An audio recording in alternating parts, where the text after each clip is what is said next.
பெரியவா சரணம். பெரியவா வானொலியின் மாலை நிகழ்ச்சிகள் ஆரம்பமாகின்றன. இன்றைய எமது நிகழ்ச்சிகள் நித்திய குரு பாதுகா பூஜா, ஸ்ரீ ரா கணபதி அவர்கள் எழுதிய புத்தகத்தின் ஒளிவடிவம், ஆன்மீக உரை, மகா பெரியவா மகிமை, உபன்யாசம். பெரியவா சரணம். பெரியவா சரணம். அடுத்த நிகழ்ச்சி நித்திய குரு பாதுகா பூஜை. शुक्लाम्भरधरं विष्णुं शशिवर्णं चतुर्भुजं प्रसन्नवदनं ध्यायेत् सर्वविघ्नोपशान्तये। ममोपात्त समस्त दुरितक्षयद्वार श्री परमेश्वर प्रीत्यर्थं गुरुप्रसाद सिद्ध्यर्थं गुरुप्रीत्यर्थं गुरुपादपूजाम् अद्य करिष्ये। गुरुर्ब्रह्मा गुरुर्विष्णुर्गुरुर्देवो महेश्वरः गुरुः साक्षात् परब्रह्म तस्मै श्रीगुरवे नमः। अपारकरुणा सिन्धुं ज्ञानदं शान्तरूपिणं श्रीचन्द्रशेखरगुरुं प्रणमामि मुदान्वहम्। सदाशिवसमारम्भां शङ्कराचार्यमध्यमाम् अस्मदाचार्यपर्यन्तां वन्दे गुरुपरम्पराम्. எல்லோரும் குருவ பெரிவாள தியானம் பண்ணிண்டு அர்ச்சனை பண்ணுவோம். அஷ்டோத்திரம். பெரியவா அஷ்டோத்திரம் பல அஷ்டோத்திரங்கள் இருக்கு. அதுல எளிமையா சுலபமா எது இருக்கோ அதை நான் இப்ப சொல்றேன். எல்லோரும் இதை கேட்டுண்டே திருப்பி சொல்ல முடிஞ்சுபா சொல்லி சொல்லி பெரிவாளுக்கு பாதத்துல ஒவ்வொரு புஷ்பத்தை அர்ச்சனை பண்ணலாம். ओम श्री कांची कामकोटि पीठाधीश्वराय नमः। श्रीमत् चंद्रशेखरेन्द्र सरस्वती गुरुभ्यो नमः। संन्यासाश्रम शिखराय नमः। काषाय दंडधारिणे नमः। सर्वपीठापहारिणे नमः। स्वामिनाथ गुरवे नमः। करुणासागराय नमः। जगदाकर्षण शक्तिमते नमः। सर्वचराचर हृदयस्थाय नमः। ओम भक्त परिपालक श्रेष्ठाय नमः। धर्म परिपालकाय नमः। श्री जयेन्द्र सरस्वत्याचार्याय नमः। श्री विजयेन्द्र सरस्वती पूजिताय नमः। शिवशक्ति स्वरूपाय नमः। भक्ताभीष्ट प्रदायकाय नमः। ब्रह्मण्य पोषकाय नमः। ब्रह्म विष्णु शिवैक्य स्वरूपाय नमः। कांची क्षेत्रवासाय नमः। कैलाश शिखरवासाय नमः। स्वधर्म परिपोषकाय नमः। चातुर्वर्ण संरक्षकाय नमः। लोकरक्षण संकल्पाय नमः। ओम ब्रह्मनिष्ठापराय नमः। सर्वपापहराय नमः। धर्मरक्षक संतुष्टाय नमः। भक्तार्पितधन स्वीकर्त्रे नमः। सर्वोपनिषत् सारज्ञाय नमः। सर्वशास्त्रगम्याय नमः। सर्वलोक पितामहाय नमः। भक्ताभीष्ट प्रदायकाय नमः। ब्रह्मण्य पोषकाय नमः। नानाविध पुष्पार्चितपदाय नमः। रुद्राक्ष क्रीडधारिणे नमः। भस्मोद्दोलित विग्रहाय नमः। सर्वज्ञाय नमः। सर्वचराचर व्यापकाय नमः। अनेक शिष्य परिपालकाय नमः।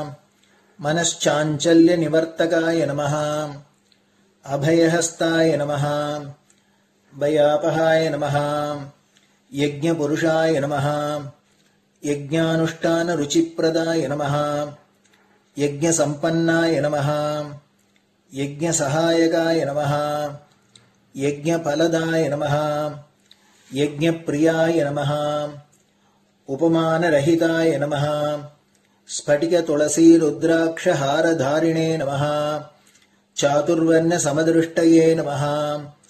ऋग्यजुस्साम अथर्वणादि चतुर्वेद संरक्षकाय नमः। தட்சிணாமூர்த்தி ஸ்வரூபாய நமஹ. ஜாக்ரத் ஸ்வப்ன சுஷுப்தி அவஸ்தாதீதாய நமஹ. கோட்டி சூரிய துல்லிய தேஜோமே ஷரீராய நமஹ. சாது சங்க சம்ரக்ஷகாய நமஹ. அஸ்வகஜ கோபூஜா நிர்வர்த்தகாய நமஹ. குருபாதுக பூஜா துரந்தராய நமஹ. கனகாபிஷிக்தாய நமஹ. ஸ்வர்ண பில்வதள பூஜிதாய நமஹ. சர்வஜீவ மோக்ஷதாய நமஹ. மூக வாக்தான நிபுணாய நமஹ. நேத்ர தீக்ஷாதானாய நமஹ. द्वादशलिंग स्थापकाय नमः. गान रसप्रियाय नमः. ब्रह्मज्ञानोपदेशकाय नमः. सकलकलासिद्धिताय नमः. चातुर्वण्यपूजिताय नमः. अनेकभाषा संभाषण कोविताय नमः. अष्टसिद्धिप्रदायकाय नमः. ओम श्री शारदामठ सुस्थिताय नमः. नित्यान्नदान सुप्रीताय नमः. प्रार्थना मात्र सुलभाय नमः. पादयात्रा प्रियाय नमः. नानाविध मतपंडिताय नमः. श्रुति स्मृति पुराणज्ञाय नमः. देव यक्ष किन्नर किंपुरुष पूज्याय नमः. श्रवणानंदकर कीर्तये नमः. दर्शनानंदाय नमः. अद्वैतानंद भरिताय नमः. अव्याच करुणामूर्तये नमः. शैव वैष्णवादि मान्याय नमः. श्री शंकराचार्याय नमः.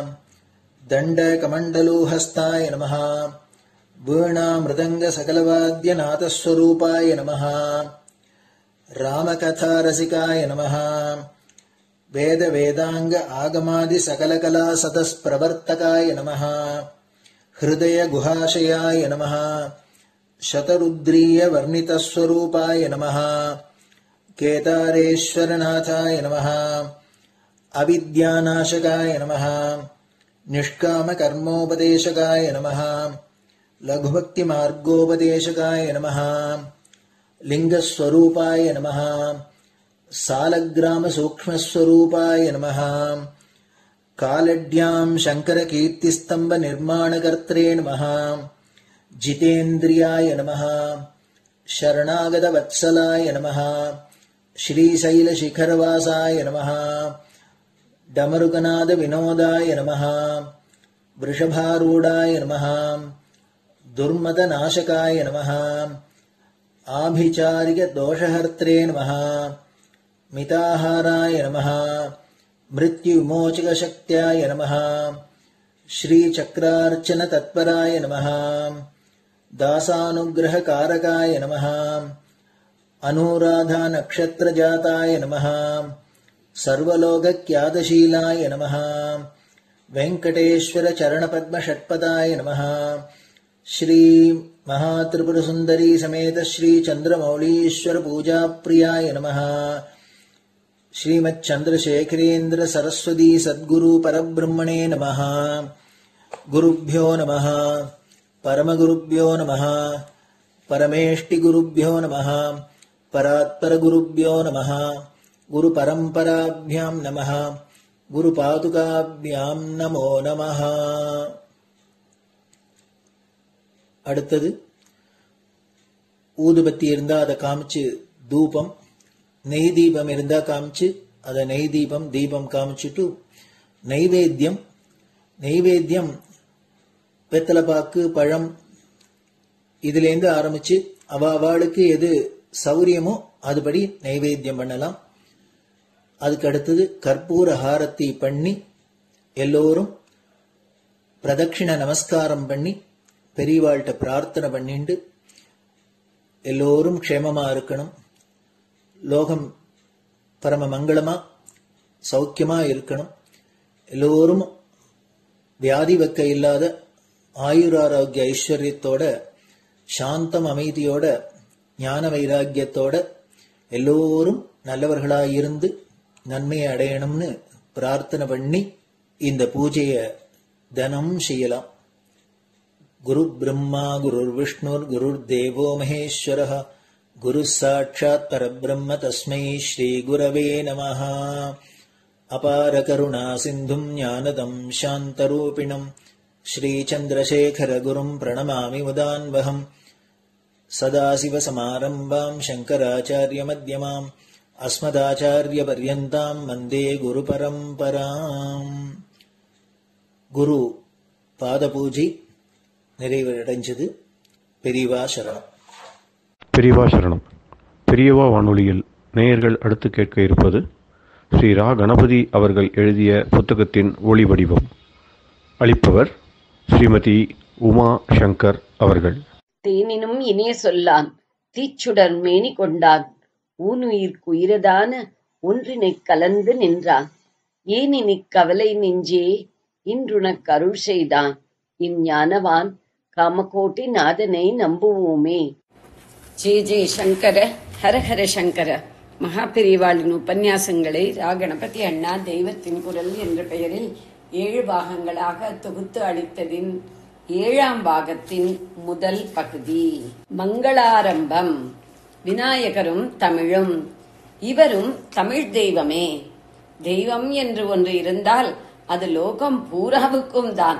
ஆனாலும் அதை நம்முடையது என்று விசேஷமாக பிரித்து வைத்து பிரியம் காட்டி உறவு கொண்டாடணும் என்று பக்த மனசுக்கு தோன்றுகிறதுண்டு. ஒவ்வொரு தெய்வத்திடமும் இப்படி ஒவ்வொரு ஜனசமூகத்திற்கு ஒரு அலாதி பந்துத்துவம் இருப்பதில் தமிழ் மக்களுக்கு சுப்பிரமணிய சுவாமி என்றால் தனியான ஒரு பிரியம். முருகன் முருகன் என்று சொல்லி தமிழ் தெய்வம் என்று அவரை இந்த நாட்டுக்கே பாஷைக்கே உரித்தானவராக முத்திரை குத்தி வைத்து கொண்டாடுகிறோம். எனக்கென்னவோ அவரை மட்டும் அப்படி சொல்லாமல் அவருடைய அண்ணாக்காரரையும் தமிழ் தெய்வம் என்று சொல்லணும் என்று இருக்கிறது. இளையவரை தமிழ் தெய்வம் என்று குறிப்பாக சொல்ல எவ்வளவு காரணம் உண்டோ அவ்வளவு, ஒருவேளை அதைவிட கூட ஜாஸ்தியாகவே அண்ணாக்காரரையும் சொல்வதற்கு இருப்பதாக எனக்கு தோன்றுகிறது. அதனால் அந்த அண்ணா தம்பிகளை பிரிக்கவே படாது. சேர்த்து சேர்த்தே சொல்லணும், நினைக்கணும், பூஜை பண்ணணும் என்பதாலேயும் பிள்ளையார் சுப்பிரமணியர் 2 பேரையுமே தமிழ் தெய்வங்கள் என்று வைத்துவிட வேண்டும் என்று தோன்றுகிறது. அப்படி ஒரு ரெசல்யூஷன் கொண்டு வரப்போகிறேன். அது பாஸ் ஆகணுமே. அதனால் புஷ்டியான காரணம் நிறைய காட்டுகிறேன். யுனானிமஸாகவே பாஸ் பண்ணி விடுவீர்கள். இன்றைய பாலிடிக்ஸ் பிரிவினை மயம். விளையாட்டுக்கு சொன்னேன், வெள்ளைக்காரன் இருந்த மட்டும் அவனோடு சண்டை போடணும் என்கிறதில் சாத்விக போர், அஹிம்சா யுத்தம் என்று சொல்கிறார்கள். வாஸ்தவத்தில் காந்தியும் அவருடைய கொள்கைகளில் மனசார பிடிமானம் வைத்திருந்த ஒரு சின்ன மைனாரிட்டியும் தவிர மற்ற பெருவாரியான ஜனங்கள் அசல் போரில் இருக்கிற சிரமம் தியாகம் எதுவும் அனுபவிக்காமல், ஆனாலும் உள்ளுக்குள்ளே அசல் போர் செய்கிறவர்களுக்கு குறைச்சலில்லாத துவேஷத்தோடு தான் இருந்து வந்தார்கள். ஆகையினாலே நான் சண்டை என்று சொன்னது தப்பில்லை. அப்படி வெள்ளைக்காரனோடு சண்டை போடுகிறதில் ஆசேது ஹிமாச்சலம் அத்தனை ஜனங்களும் ஒற்றுமையாக இருந்தோமே தவிர அவன் என்னைக்கு புறப்பட மூட்டை கட்ட ஆரம்பித்தானோ அன்னையிலிருந்தே நமக்குள்ளேயே ஒற்றுமை போய் இத்தனை தான் பிரிவு என்று கணக்கு போட முடியாமல் தினுசு தினுசாக வகுப்புவாதம், மதவாதம், கட்சிகள் வாதம், மாநிலவாதம், மாகாணம் என்ன, தாலுகாவுக்கு தாலுகா, பக்கத்து ஊர், தெரு, வீடு வரை ஒவ்வொருவரும் ஒருத்தரை ஒருத்தர் ஏசிக்கொண்டு பரஸ்பரம் போட்டி போட்டுக்கொண்டு அவரவரும் தனக்கு ஸ்பெஷல் ரைட் கொண்டாடி கொண்டு வாதம், துவேஷம் என்றெல்லாம் வீணாய் போய்க் கொண்டிருக்கிறோம். ஜனங்களுக்கு சத்குணங்களை ஒருத்தருக்கொருத்தர் விட்டு கொடுத்து அனுசரித்து போவது, கட்டுப்பாடு, தியாகம், பிரேமை, உழைப்பு மனப்பான்மை எல்லாவற்றுக்கும் மேலே மொத்தமாக இந்த ஒரே பாரத தேசத்தை வைத்து பார்க்கிற உண்மையான தேசபக்தி முதலான ஒழுக்கங்களை திரும்ப திரும்ப எடுத்துச் சொல்லி தேசத்துடைய ஒட்டுமொத்த க்ஷேமத்திற்காக அத்தனை பேரும் ஒற்றுமையாக பாடுபடணும் என்ற உணர்ச்சியை உண்டாக்க வேண்டும் என்ற அபிப்பிராயம் காந்தியும் அவருக்கு கீழேயே பயிரானவர்களும் இருந்த தலைமுறைக்கு பிற்பாடு வந்த தலைவர்கள் என்கப்பட்டவர்களுக்கு அநேகமாக அஸ்தமித்து போய்விட்டதாக தெரிகிறது. வயசு வந்தவர்களுக்கெல்லாம் ஓட்டு என்று பண்ணினார்கள்.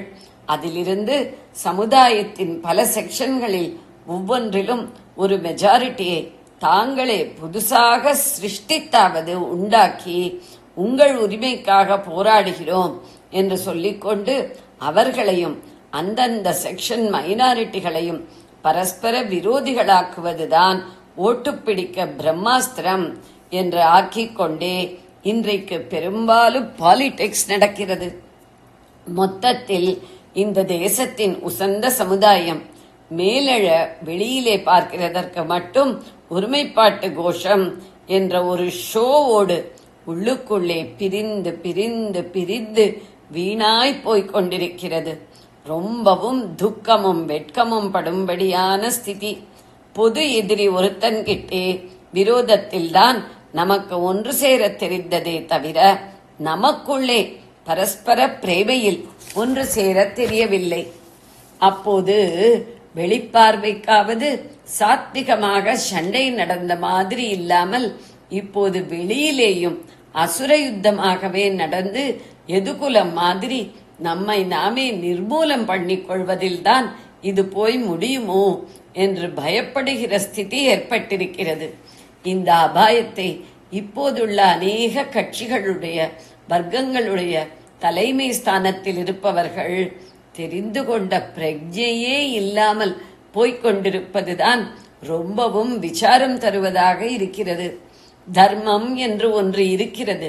ஜனங்களுக்கு இருக்க வேண்டிய அநேக நல்லொழுக்கங்களை சொன்னேனே, அவை எல்லாமும் அதோடு இன்னும் பலவும் சேர்ந்துதான் தர்மம் தர்மம் என்கிறது.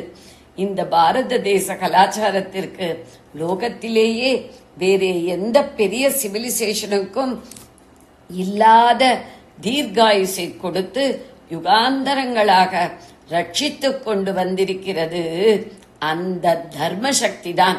அப்படி ஒன்று இருக்கிறது என்று தப்பி தவறியாவது தற்காலத்தில் உள்ளவர்கள், தற்காலத்தில் தலைவர்கள் என்று இருக்கிறவர்கள் தங்கள் தங்கள் கட்சிக்காரர்களுக்கு சொல்கிறார்களா என்று தெரியவில்லை. எலெக்ஷனில் ஜெயிப்பது ஒன்றை தவிர வேறே ஒரு லட்சத்தையும் கட்சிக்காரர்களுக்கு சொல்லிக் கொடுப்பதில்லை என்ற துர்தசை ஏற்பட்டிருக்கிறது.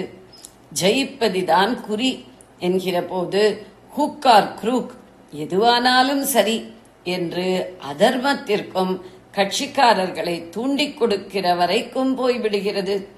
இந்த நிலவரத்திலே முக்கியமாக அப்போது வெள்ளைக்காரன் ஒரு தினசில் டிவைட் அண்ட் ரூல் தந்திரம் பண்ணினான் என்றால், இப்போது தலைவர்கள் என்கப்பட்டவர்களும் சமுதாயத்தை அநேக மெஜாரிட்டி மைனாரிட்டிகளாக டிவைடு பண்ணி மெஜாரிட்டியை திருப்தி பண்ணுவதற்காக தர்மாதர்மத்தை பற்றி அவ்வளவாக கவலைப்படாமல் எது வேண்டுமானாலும் பண்ணி எலெக்ஷன் வெற்றிக்கே பாடுபடுவதாகத்தான் பொதுப்படையாக பார்க்கிற போது தெரிகிறது.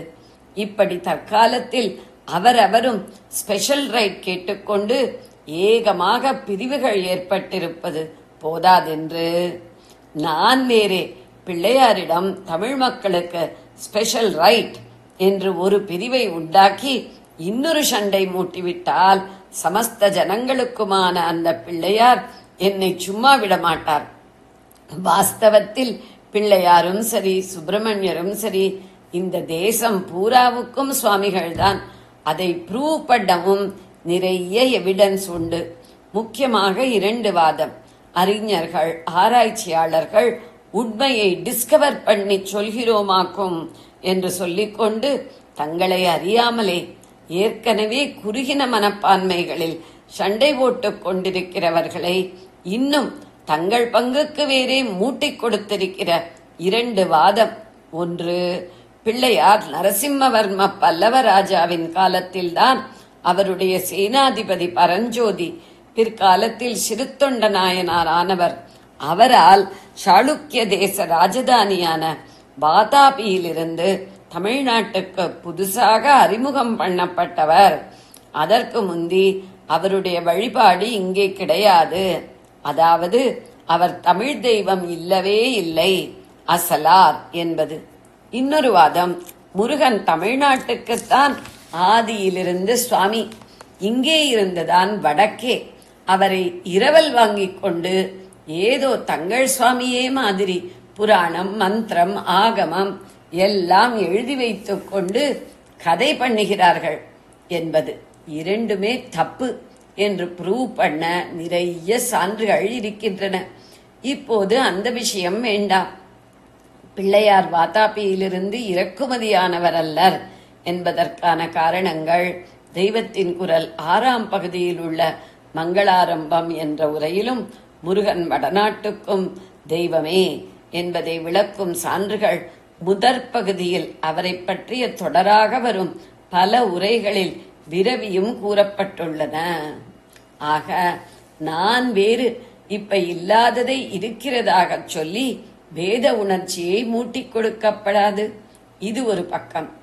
ஆனால் இன்னொரு பக்கத்தில் பிள்ளையார் இந்த தமிழ்நாட்டுக்கு எத்தனை தினசில் விசேஷ அனுகிரகம் பண்ணி நம் தமிழ் ஜனங்களுடைய இம்மை மறுமை இரண்டுக்கும் டாப்பான உபகாரியாயிருக்கிறார் என்பதை நினைத்து பார்த்து நமஸ்காரம் பண்ணாவிட்டால் நமக்கு நன்றி மறந்த பெரிய தோஷம் ஏற்பட்டுவிடும் என்றும் தோன்றுகிறதே. ஆனதாலே முத்திரை கித்திரை குத்தி புதுசாக இன்னொரு சண்டை கிளப்பாமல் நன்றியோடு நமஸ்காரம் பண்ணுவதற்காகவே யதார்த்தத்தை சொல்கிறேன். இம்மைக்கு பேருபகாரம். இம்மை என்று எடுத்துக்கொண்டால் இந்த தமிழ் தேசத்துடைய இயற்கை வளத்துக்கு முதல் காரணமாயிருப்பது காவேரிதான். அந்த காவேரி இங்கே வர காரணம் யார்? பிள்ளையார் தானே. அவர் காக்கா ரூபத்தில் கொடகுக்கு போய் அகஸ்தியருடைய கமண்டலுவை கவிழ்த்து விட்டதில் தானே காவேரி உண்டாயிற்று. அவருடைய சம்பந்தத்தால் இம்மைக்கு பயிர் பச்சையும் உயிருக்கு ஜீவாதாரமான தீர்த்தமும் நமக்கு தாயாராக காவேரி தருகிறாள். ஜெய ஜெய சங்கர, ஹர ஹர சங்கர. பெரியவா சரணம். இந்நிகழ்ச்சியின் அடுத்த பகுதி நாளை மாலை இதே நேரத்தில் ஒளிபரப்பாகும். பெரியவா சரணம். பெரியவா சரணம். பெரியவா வானொலியில் நேயர்கள் அடுத்து கேட்க இருப்பது திரு கவிக்கண்ணன் அவர்களின் ஆன்மீக உரை. பெரியவா சரணம். ராம் ராம். ஸ்ரீ குருப்யோ நமஹ. ஜெய ஜெய சங்கர, ஹர ஹர சங்கர. பெரியவா வானொலி நேயர்கள் அனைவருக்கும், மகா பெரியவாவுடைய பக்தர்கள் அனைவருக்கும் அடியேன் கவிக்கண்ணனின் அன்பு கலந்த நல்வாழ்த்துக்கள். ராம் ராம். ஸ்ரீ குருப்யோ நமஹ. ஜெய ஜெய சங்கர, ஹர ஹர சங்கர. அந்த செந்தில் ஆண்டவனுடைய அருளாலே நாம இப்போ சுப்பிரமணிய புஜங்கத்துல 4வது ஸ்லோகத்துக்குள்ள நுழையிறோம். ஆச்சாரியால் இந்த ஸ்லோகத்துல என்ன சொல்றாருன்னா, யதா சந்நிதானம் கதா மானவாமே பவாம்போதி பாரம் கதாஸ்தே ததைவ இதி வ்யஞ்சயன் சிந்து தீரேய ஆஸ்தே அமீடே பவித்ரம் பராசக்தி புத்திரம்.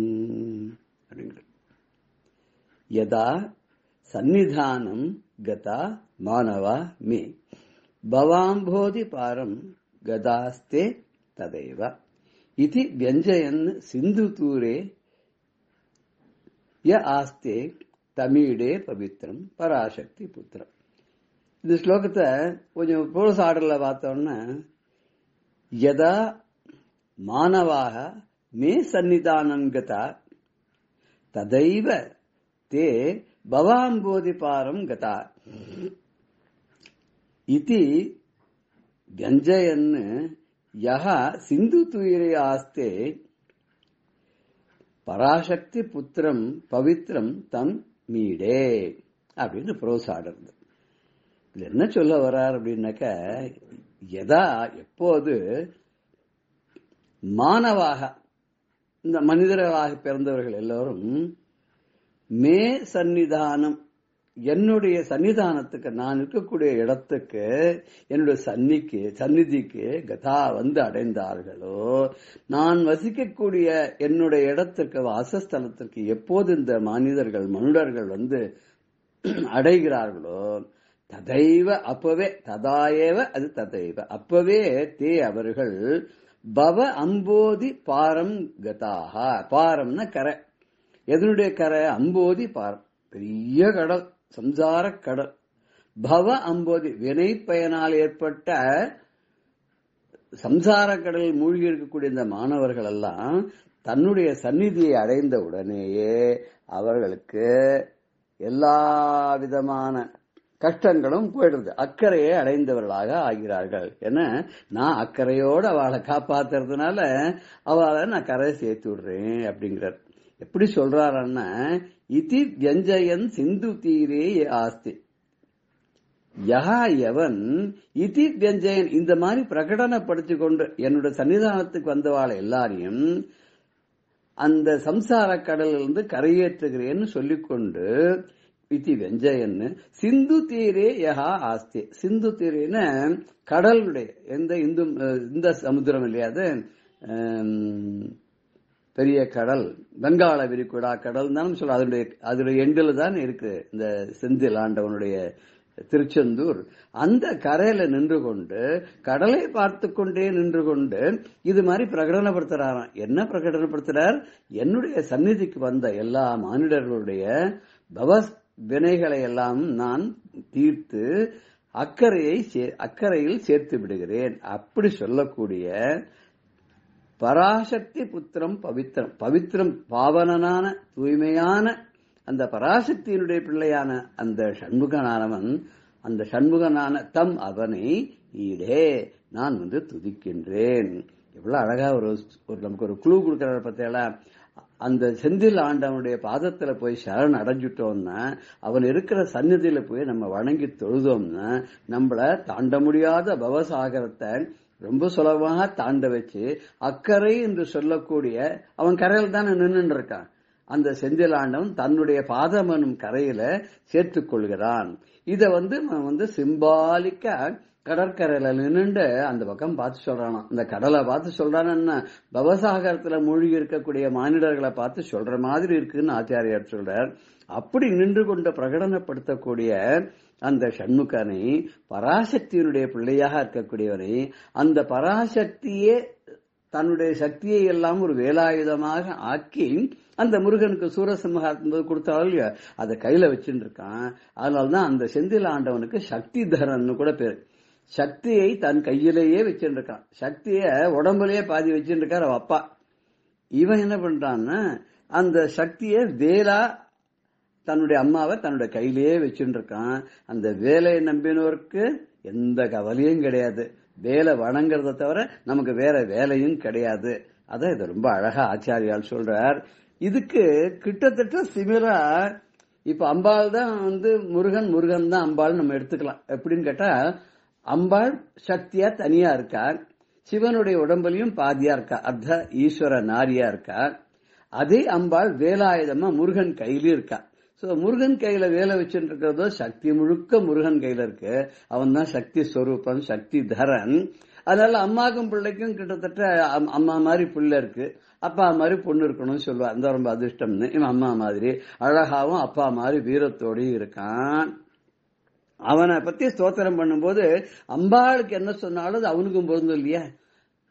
தாயை போல பிள்ளை, நூலை போல சேலைன்னு சொல்றமோ இல்லையா? அப்போ முருகனுக்கு அம்மாவோட குணம் இருக்குன்றதுனால அபிராமி பட்டர் சொல்ற ஒரு பாட்டை நம்ம இந்த இடத்துல பார்க்கலாமா? உடைத்தனை வஞ்சப் பிறவியை உள்ளம் உருகும் அன்பு படைத்தனை பத்ம பத யுகம் சூடும் பணி எனக்கே அடைத்தனை நெஞ்சத்து அழுக்க எல்லாம் நின் அருட்புணலால் துடைத்தனை சுந்தரி நின் அருள் ஏதென்று சொல்லுவதே அப்படின்னு அபிராமி பட்டர் சொல்றார். என்னுடைய வஞ்ச பிறவியை வினைப்பயனால் வந்து இந்த பிறவியை உடைச்ச, என்னுடைய உள்ளம் உருகும்படியாக உன்னிடம் அன்பு செலுத்தும்படியாக என்னை படைச்ச.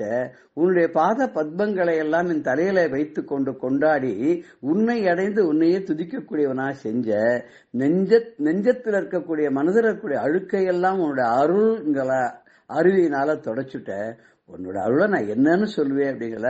அதே மாதிரிதான் அம்பாள் என்ன பண்றாளோ அதே தான் சக்தியினுடைய பிள்ளையான சக்திதரனான சுப்பிரமணிய சுவாமியும் கடற்கரையில நின்று கொண்டு எல்லாரையும் பார்த்து சொல்றார், சிம்பாலிக்கா, என்னுடைய பாதத்தை யார் அடைந்தார்களோ அவளை பவப்பிடியிலிருந்து நீக்கி சம்சார சாகத்தை கடக்கதைச்சு என்னுடைய பாதம்ங்கக்கூடிய அந்த உத்தமமான இடத்திற்கு நான் அவளை கரை சேர்த்துக் கொள்கிறேன் அப்படின்னு சொல்றார்.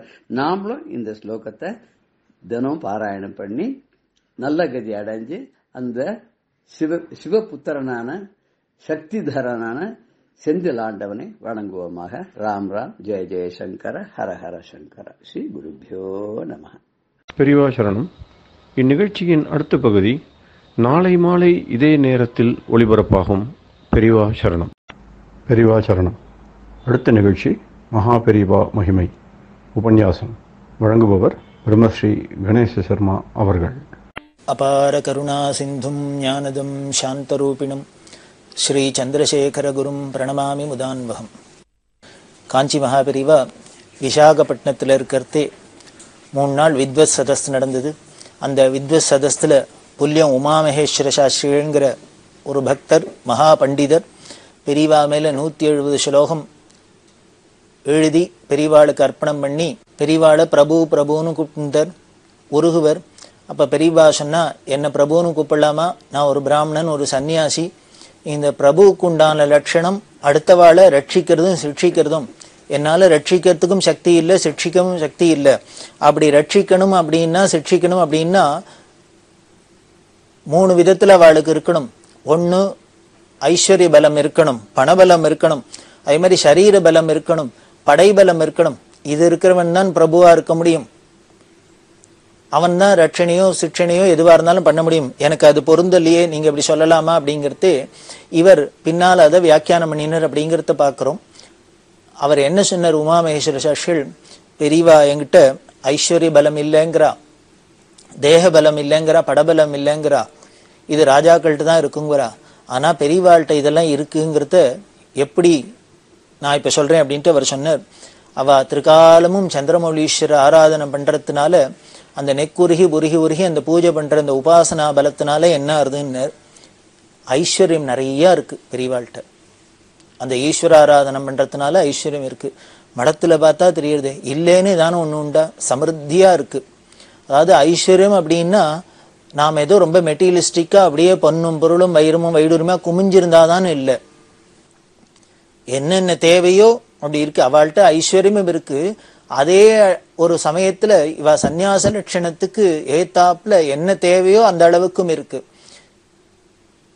இது ஒரு அபூர்வமான ஒரு விஷயம். இதெல்லாம் இந்த உமாமகேஸ்வர சாஸ்திரிகள் விவரிச்சு சொன்னார்.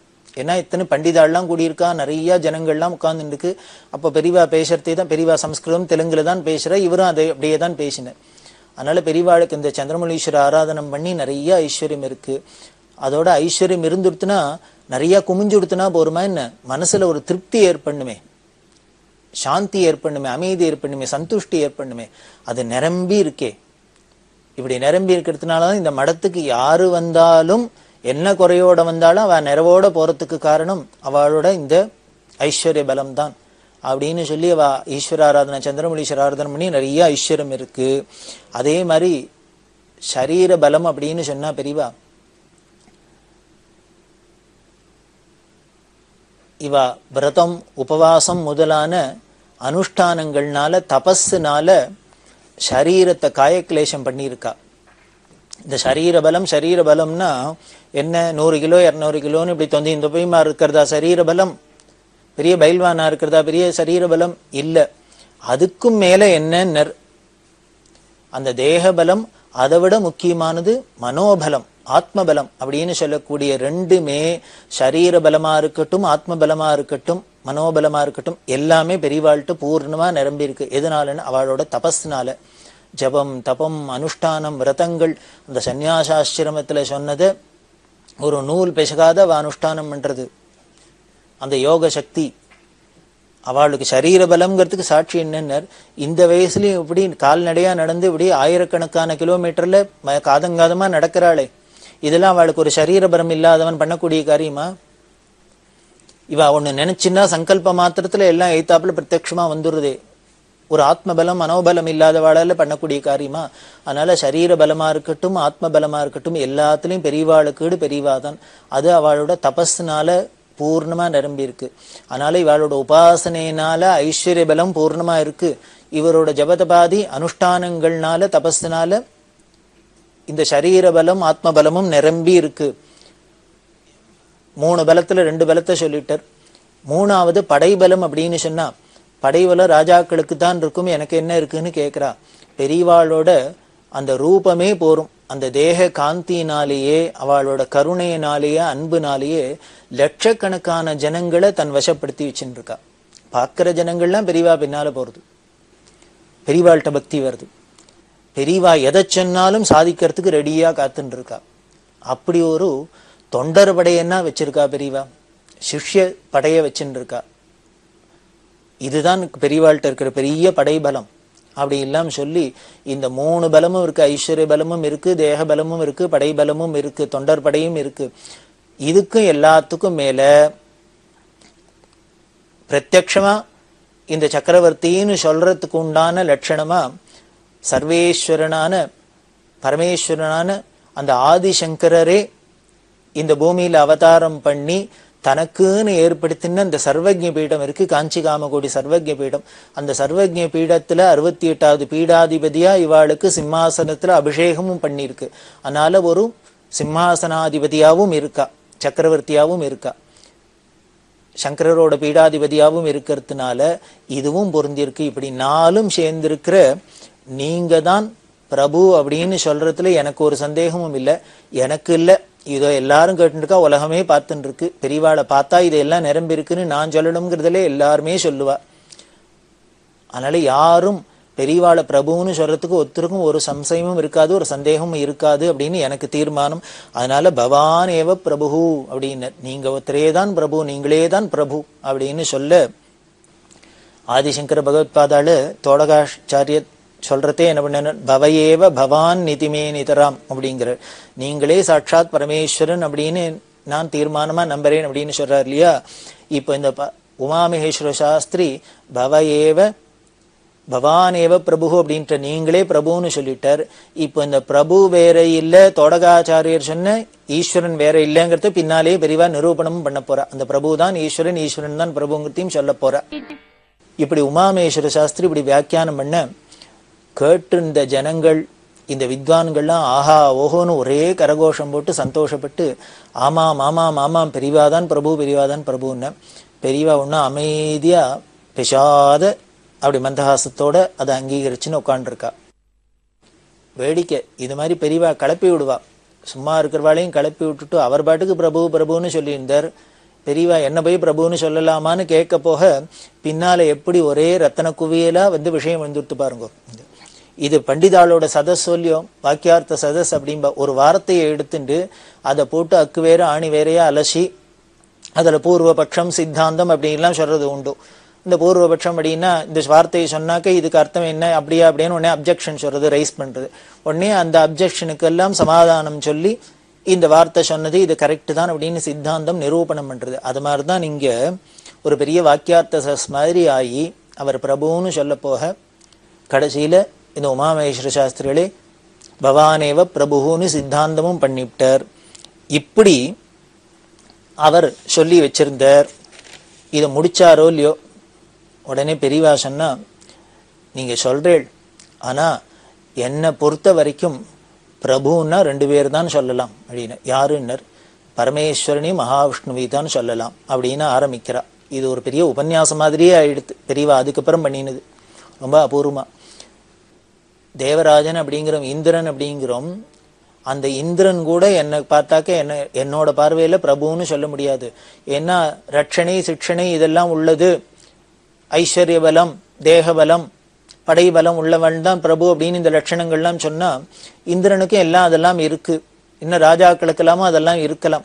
ஆனா அவளெல்லாம் கூட பூர்ணமான பிரபு, எப்பொழுதும் நிரந்தரமான பிரபுன்னு ஒத்துக்கிறதுக்கு முடியாது.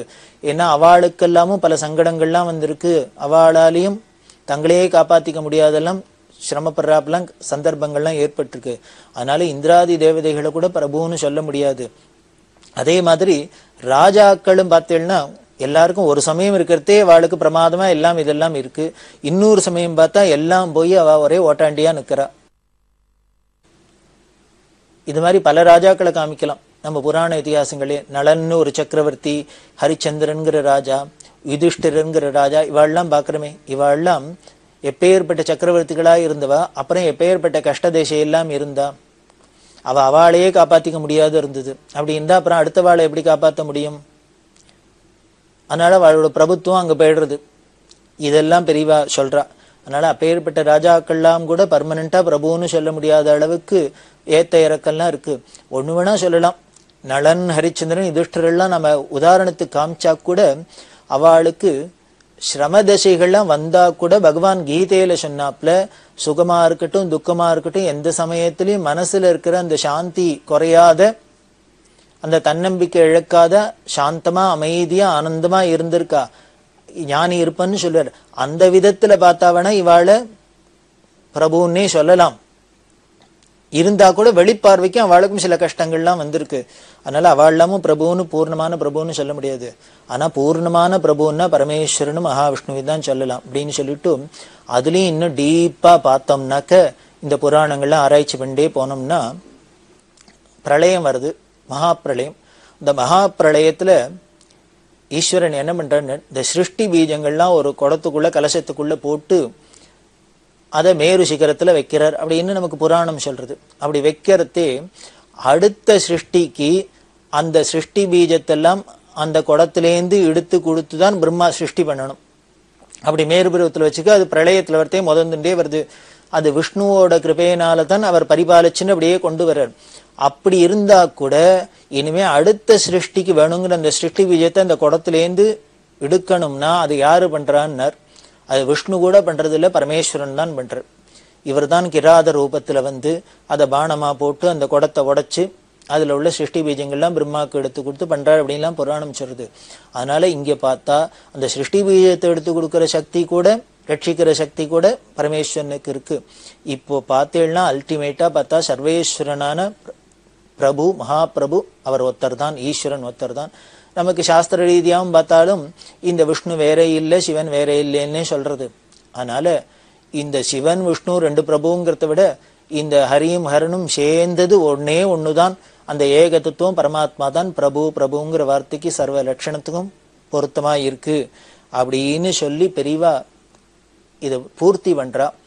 இப்படி பெரியவாளும் இந்த உமாமேஸ்வர சாஸ்திரி சொன்னதுக்கு அப்புறம் இந்த பெரியவா இதை தொடர்ந்து இப்படி உபன்யாசம் பண்ணோன்னு எல்லாரும் ரொம்ப சந்தோஷப்பட்டு உருகி அவாவாளுக்கு தோணின விதத்தெல்லாம் ஆனந்தத்தை தெரிவிச்சுண்டு இப்ப சொன்னா அவர் பிரபுவோட லட்சணம் சொன்னார்.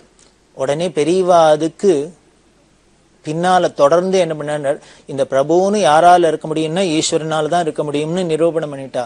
அதுல இருந்து இன்னைக்கு நடந்த இந்த நிகழ்ச்சியிலேருந்து தெரியறது, பிரபுவா இருக்கட்டும் அந்த பிரபுன்னு சொல்லக்கூடிய ஏகவஸ்துவான ஈஸ்வரனா இருக்கட்டும் ரெண்டும் ஒண்ணுதான், பெரியவாதான் அப்படின்னு நிரூபணம் ஆயிடுத்துன்னு எல்லாரும் சந்தோஷப்பட்டா. பிற்காலத்துல பார்த்தா பெரியவாளோட பக்தர்ல தலை சிறந்த பக்தரான பிரதோஷ மங்கட்ராமின்னு சொல்லக்கூடிய பிரதோஷ மாமா பெரியவாளை எப்ப பார்த்தாலும் மகாபிரபு மகாபிரபு, வெறும் பிரபு கூட இல்ல, மகாபிரபு அப்படிம்பா. மகாபிரபு மகாபிரபு கைலாசபதே பரமேஸ்வரா நீலகண்டம் சதாசிவம் அப்படின்னு வாய் ஒயாத கூப்பிடுவா மகாபிரபு மகாபிரபு மகாபிரபுன்னு.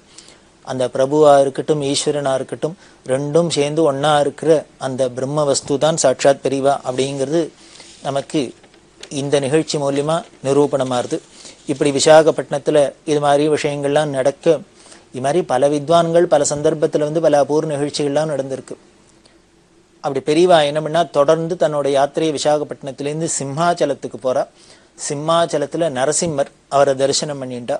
அங்கேருந்து அனகாபள்ளி, தூணி, சாமல்கோட், காக்கிநாடா, நெடுதவோல் முதலான ஊருக்கெல்லாம் யாத்திரை பண்ணிட்டு சிவராத்திரிக்கு ஏலூருக்கு வந்தா. இந்த ஏலூர்ல சிவராத்திரி ரொம்ப விமர்சையா நடந்தது. ரொம்ப முக்கியமான காலம் சிவராத்திரி. அதை ஏலூர்ல இருந்தா. அதை முடிச்சுட்டு விஜயவாடாக்கு வந்தா பெரியவா. விஜயவாடாலேருந்து குண்டூர் வந்தா. குண்டூர்ல அங்க ஒரு ஸ்ருங்கேரி மடம் இருக்கு. அந்த ஸ்ருங்கேரி மடத்துல ஒரு சிவன் கோவிலும் இருக்கு. முன்னமே பார்த்தோம், அந்த குண்டூர்ல இருக்கிறது ஸ்ருங்கேரி மடம் இருக்கு. அந்த ஸ்ருங்கேரி மடத்துல சிவனோட சிவாலயம் இருக்கு, சாரதாம்பாலயம் இருக்கு. அது பெரியவாவே அங்கெல்லாம் தரிசனம் பண்ணினா அங்க தங்கி பூஜை எல்லாம் பண்ணா எல்லாம் பார்த்தோம்.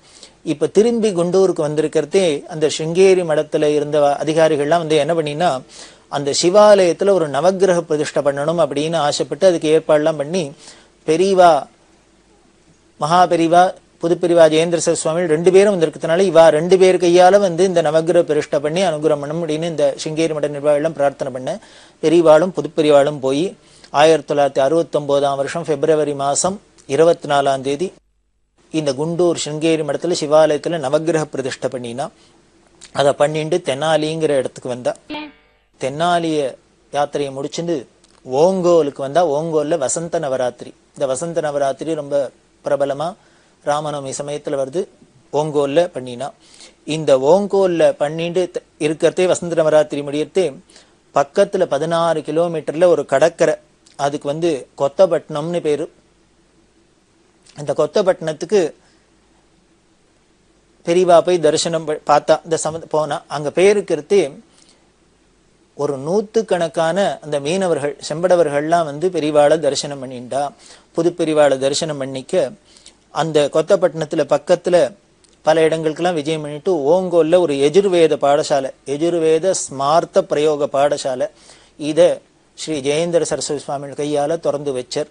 இதெல்லாம் முடிச்சுண்டு பெரியவா தன்னோட யாத்திரைய தொடர்ந்துட்டு வரா. விஜயவாடாக்கு வரப்போறா. விஜயவாடால வந்து சங்கர மடத்தை பிரதிஷ்டை பண்றா. அந்த சங்கர மடத்தை பிரதிஷ்டை பண்ணிட்டு நெல்லூருக்கு விஜயம். நெல்லூர்ல வேணுகோபால சுவாமி கோவில்ல தங்கி இருந்தா.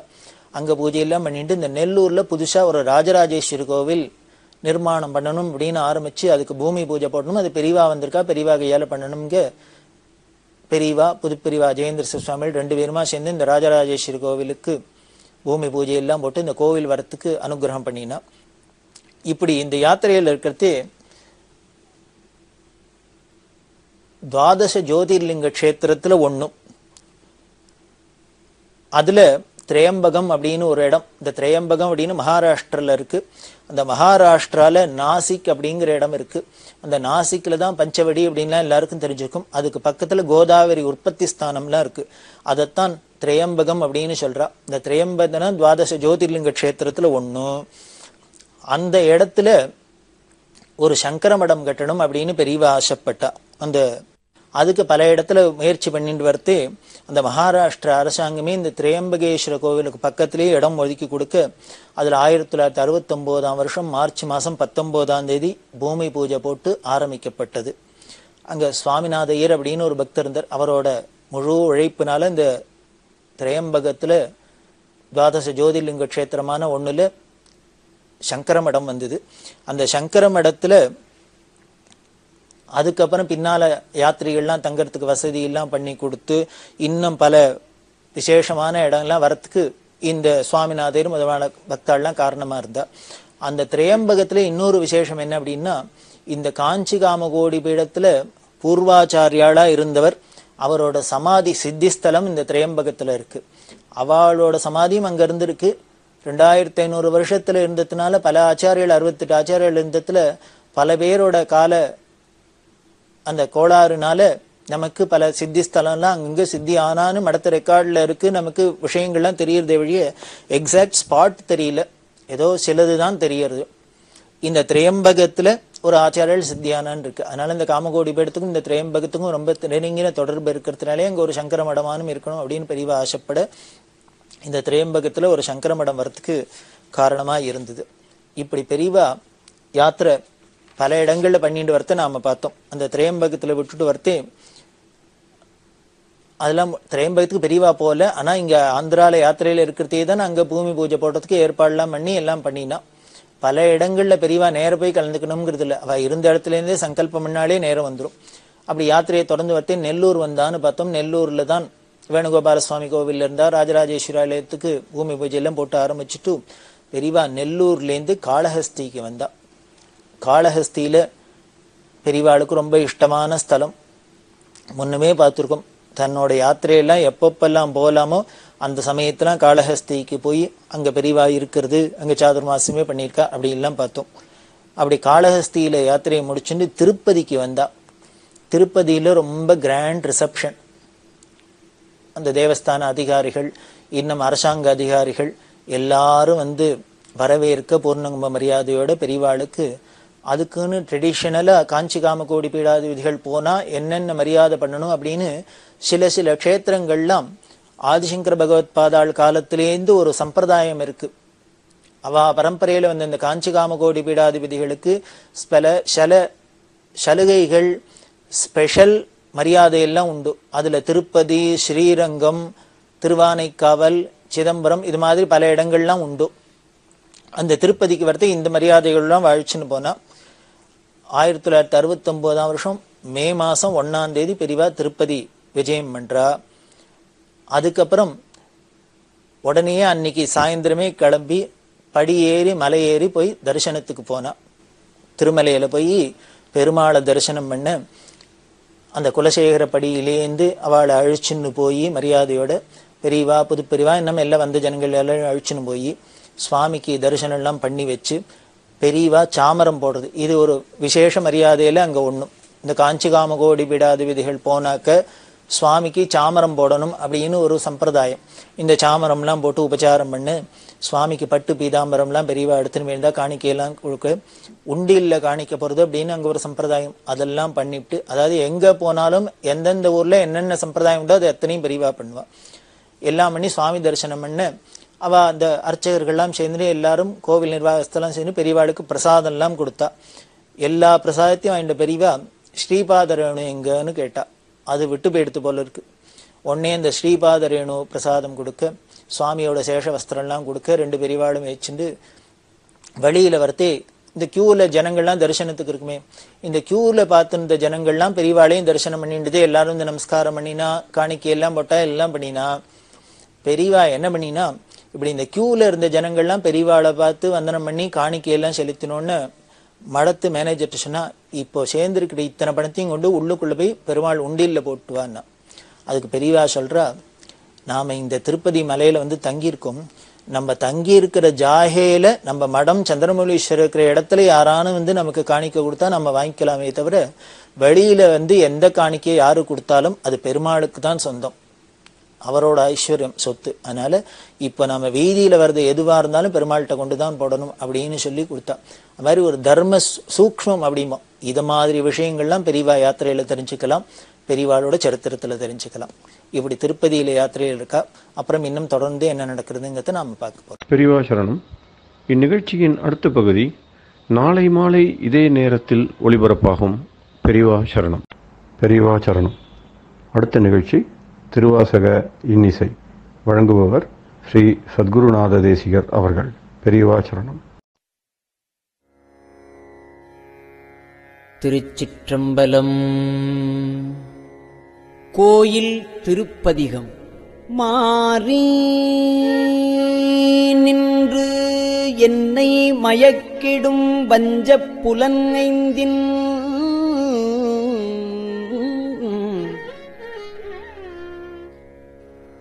மாறி நின்று என்னை மயக்கிடும் வஞ்சப் புலனைந்தின் வழியடைத்து அமுதே ஊறி நின்று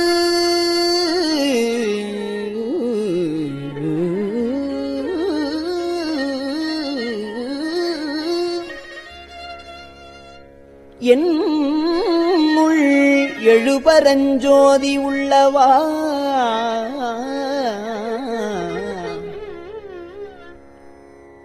காண வந்து அருளாய் தேறலின் தெளிவே சிவபெருமானே.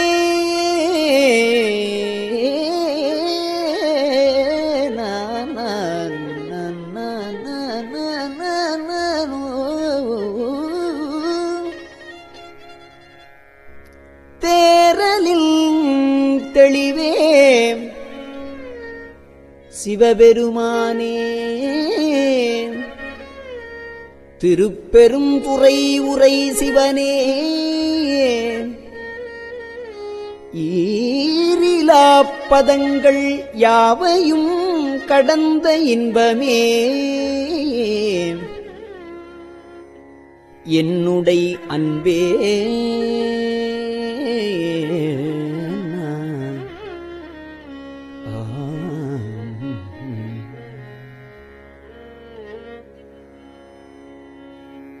அன்பினால் அடியேன்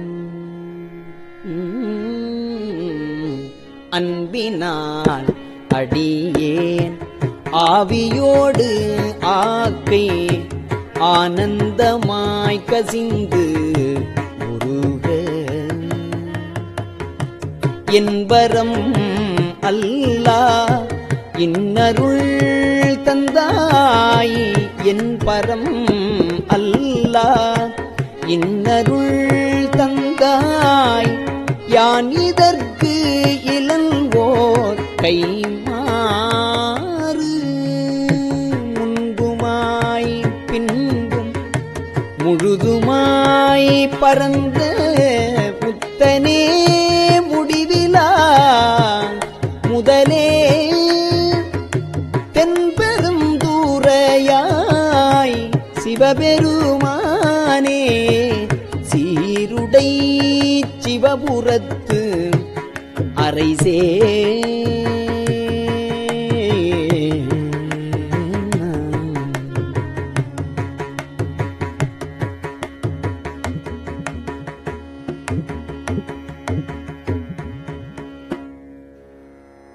அரைசனே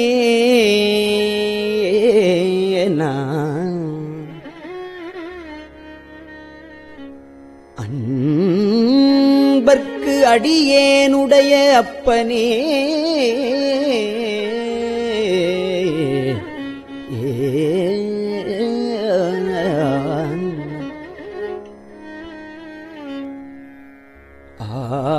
ஆவியோடு ஆக்கை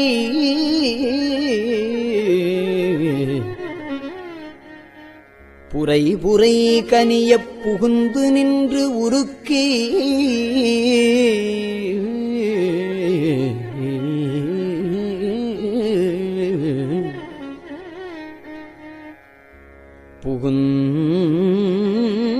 புகுந்து நின்று உருக்கி பொய்யிருள் கடிந்த மெச்சுடரே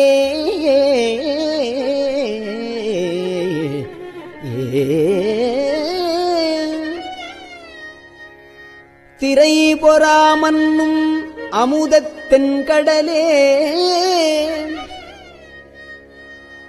திருப்பெருந்துறையுரை சிவனே உரை உணர்விறந்து நின்று உணர்வதோர் உணர்வே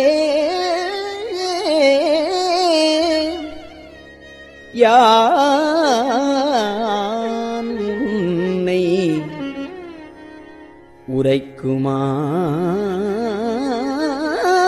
உரைக்குமாறு உணர்த்தே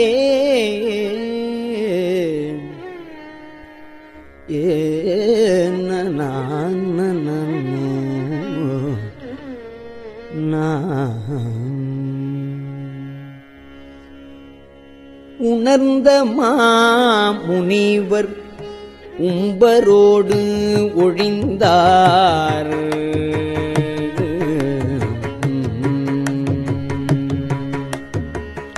உணர்ந்த மாமுனிவர் உம்பரோடு ஒழிந்தார் உணர்வுக்கும் தெரிவரும் பொருளே இணங்கிலி எல்லா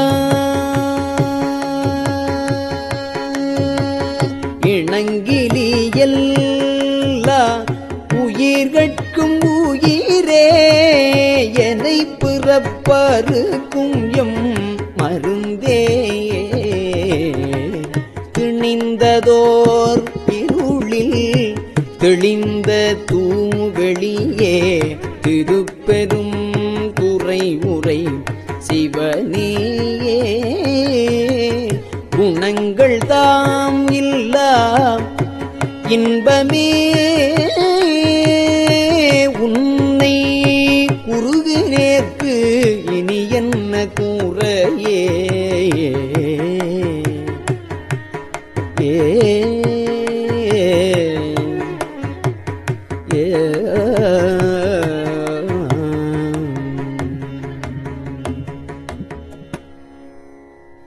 குறைவிலா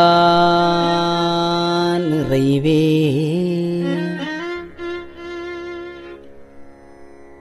கோதிலா அமுதே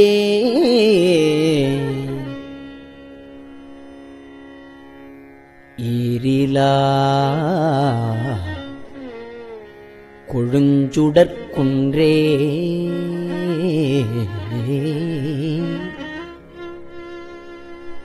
குறைவிலா நிறைவே கோதிலா முதே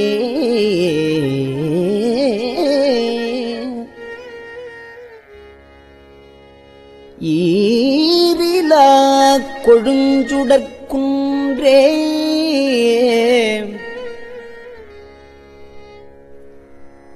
மறையுமாய் மறையின் பொருளுமாய் வந்து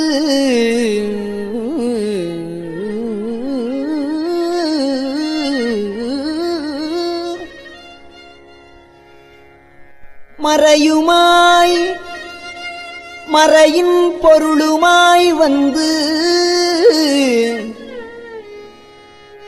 என் மனத்து இடை மன்னிய மன்னே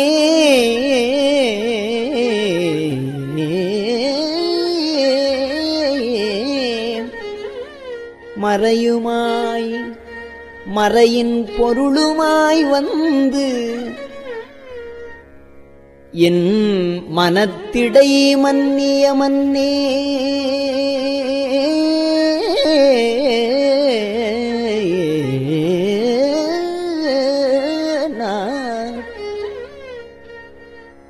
சிறை பெறா நீர் போல் சிந்தைவாய் பாயும்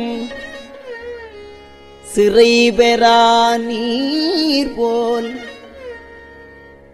சிந்தைவாய் பாயும்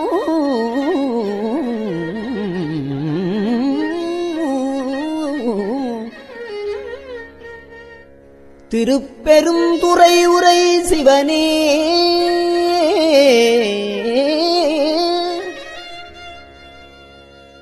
இறைவனே நீ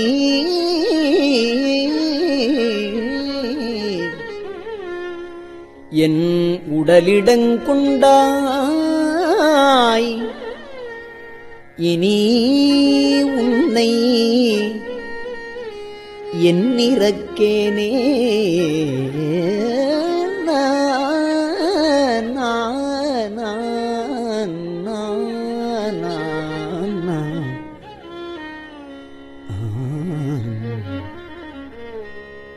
இறந்து இறந்து உருக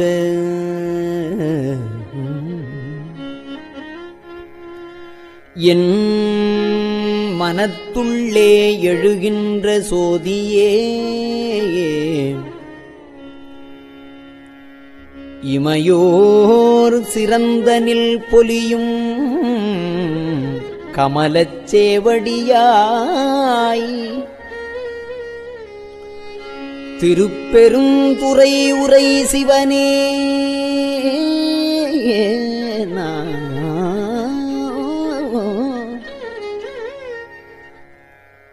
நிரந்த ஆகாயம் நீர் நிலம் தீ கால் ஆய் அவை அல்லையாய் ஆங்கே கரந்ததோர் உருவே கழித்தனன் உன்னை கண்ணுறக் கண்டு கொண்டு இன்றே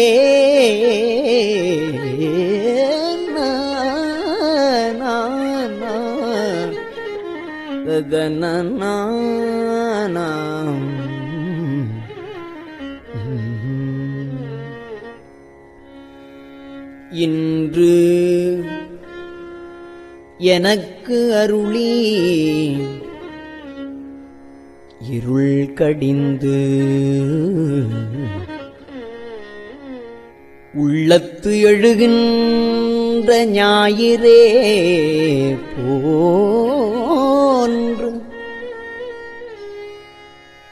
நின்ற நின் தன்மை நினைப்பற நினைந்தேன்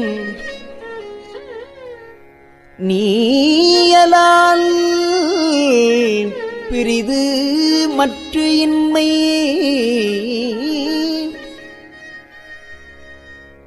சென்று சென்று அணுவாய் தேய்ந்து தேய்ந்து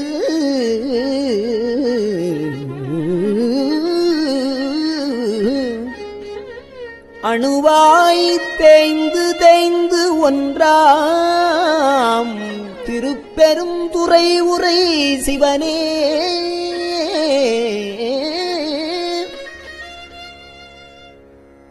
ஒன்றும் நீ அல்லை அன்றி ஒன்று இல்லை யாரு உன்னை அறியகிற்பாரே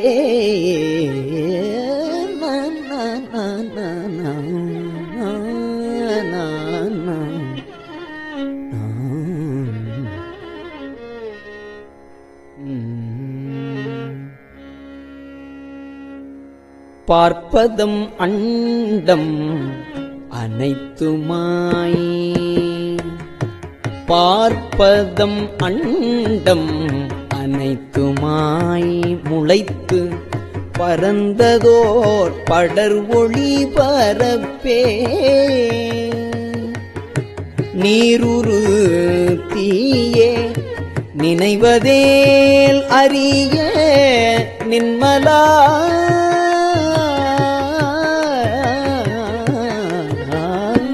நீருரு தீயே நினைவதேல் அறிய நின்மலா நின்னருள் வெள்ள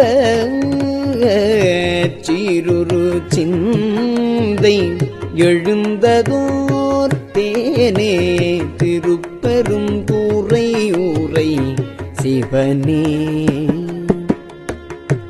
ஆருறவு எனக்கு இங்கு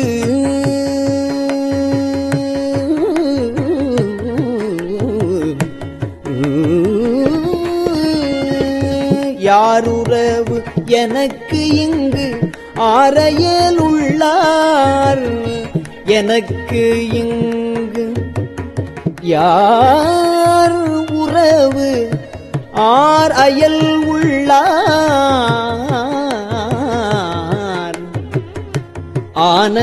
ஆனந்தமாக்கும் எம் சோதி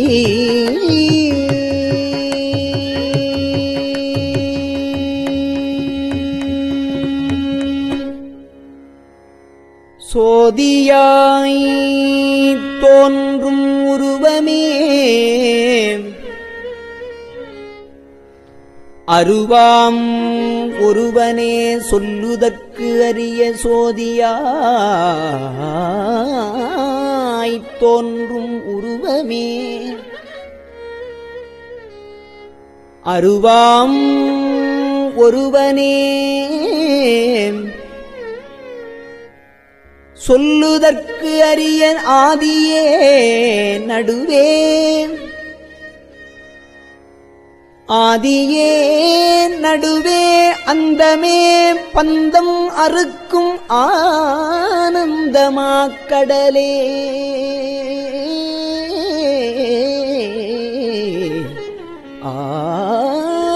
ஆனந்தமாக்கடலே திதிலா நன்மை திருவருட்குன்றே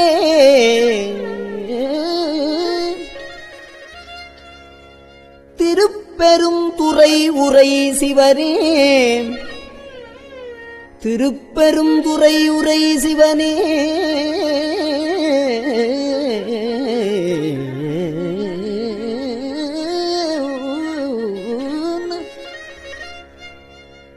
யாது நீ போவதோர் வகை எனக்கு அருளாய்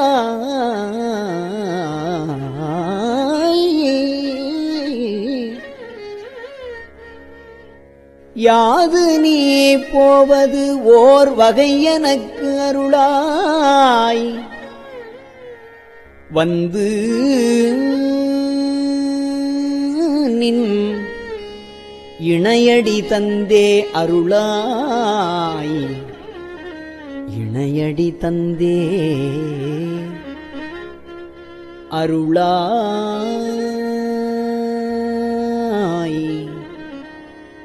இணையடி தந்தே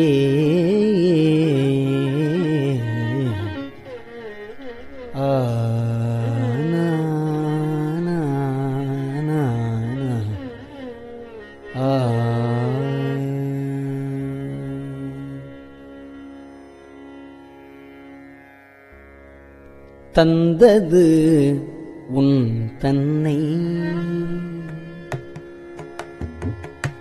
ஆனா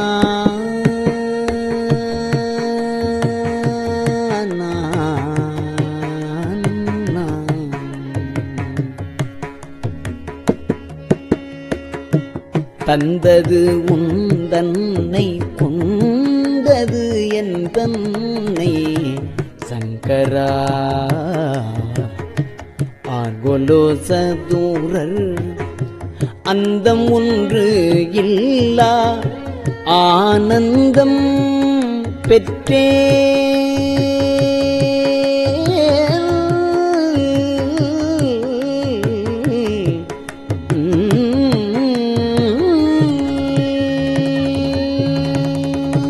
அந்தம் ஒன்று இல்லா ஆனந்தம் பெற்றேன் யாது நீ பெற்றது ஒன்று என்பால் சிந்தையே கோயில் கொண்ட எம்பெருமான் திருப்பெரும் தூரை ஊரை சிவனே சிந்தையே கோயில் கொண்ட எம்பெருமான்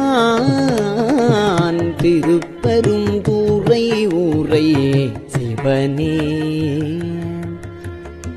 எந்த ஈசா உடல் இடங்கொண்டாயே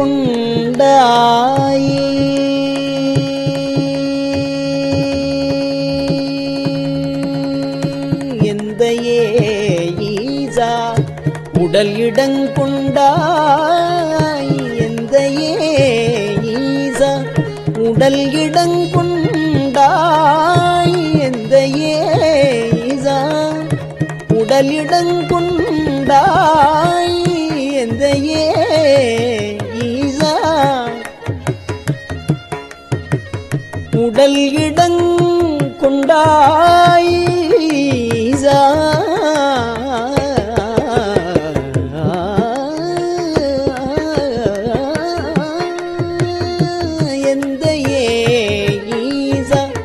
உடல் இடங்கொண்டாய் யான் இதற்கு இழல்வோர் யான் இதற்கு இழல்வோர் கைமாறி எந்த ஈசா உடல் இடங்கொண்டாய் யான் இதற்கு இழல்வோர் கைமாறி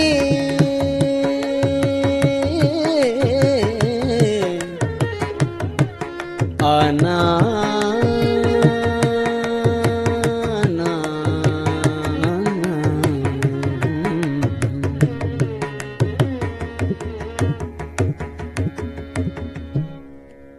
திருச்சிற்றம்பலம்.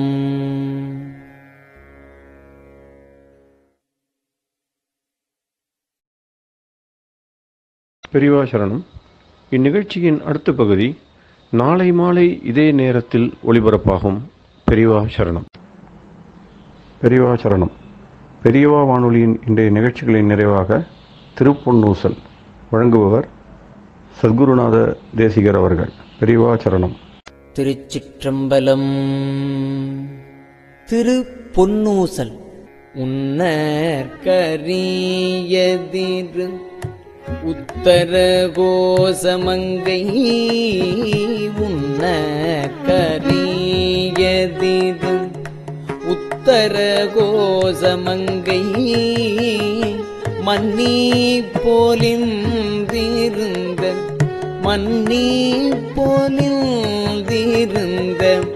மாமரையோன் தன் புகழே பன்னி பணிந்திரஞ்ச பாவங்கள் பற்றறுப்பான் அன்னத்தின் மேலேறி அன்னத்தின் மேலேறி ஆடும் அணி மயில் போல் என்னத்தன் என்னையும் ஆட்கொண்டான் எழில்வாடி பொன்கொத்த பூன்முலையீர் பொன்வொத்த பூன்முலையீர் பொன்னூசல் ஆடாமோ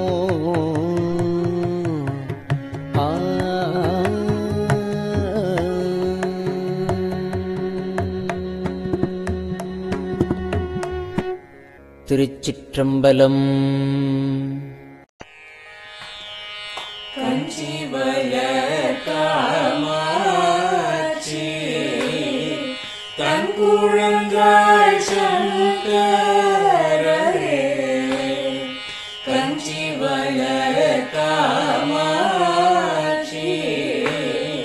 தன் குழந்தாய் சங்கரரே குரு சந்திரசேகரரே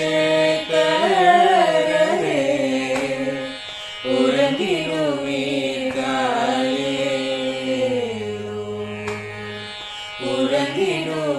உறங்கிடுவீர்களே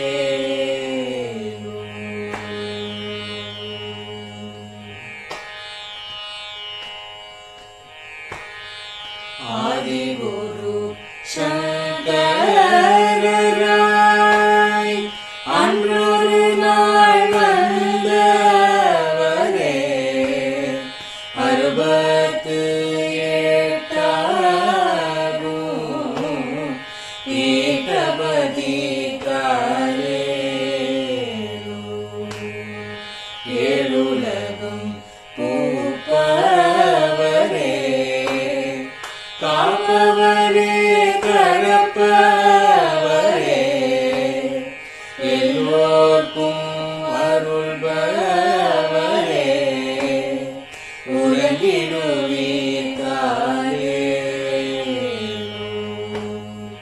அயனுடனே மாலவனோ தேடிய பொற்பதத்தவரே அருமறைகள் சாற்றும் முயல் மலர்பதமே காலே முக்தி நிலை எய்திடவே சக்தி தரும் சத்குருவே முக்தி நிலை எய்திடவே சக்தி தரும் சத்குருவே நித்தமெங்கள் நாவீசையில் நித்திரை கொள்தாயே நித்தமெங்கள் நாவீசையில் நித்திரை கொள்தாயே நித்தமெங்கள் நாவீசையில் நித்திரை கொள்தாயே